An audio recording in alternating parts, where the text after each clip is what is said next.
ચોટીલાથી 35 કિલોમીટરના અંતરે આવેલું છે કમળાપુર ગામ, અને કમળાપુર ગામથી કડુકા થાય છે 9 કિલોમીટર। અહીંયા મેઇન ચોકમાં પહોંચતા તમે બોર્ડ પણ આવશે, જ્યાંથી તમારે ડાબી બાજુ વળવાનું રહેશે અને તમે ખેતલાપાના દર્શને પહોંચી શકશો।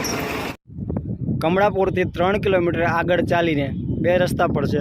તમારે કડુકા ખેતલાપા જવા માટે જમણી તરફનો રસ્તો લેવાનો રહેશે। અહીંયાથી મંદિર 5 કિલોમીટરના અંતરે આવેલું છે, આપ બોર્ડ પણ જોઈ શકો છો। હવે આપણે પહોંચી ગયા છીએ છેક કડુકા ગામ, જ્યાં ખેતલાપા મંદિર તરફ જવાના રસ્તાનું બોર્ડ ગામમાં એન્ટર થતાની સાથે જ આવશે અને તમારે જમણી બાજુ વળી જવાનું રહેશે। હવે આપણે પહોંચી ગયા છીએ છેક મંદિરે, વીર ખેતલાપાના મંદિરે, અને ત્યાં હાજર ગ્રામજનો પાસેથી જાણશું કે અહીંયા દાદા સાક્ષાત દર્શન આપી રહ્યા છે, તેનું મહત્ત્વ શું છે, અને મંદિર વિશે વધારે જાણશું। તો ચાલો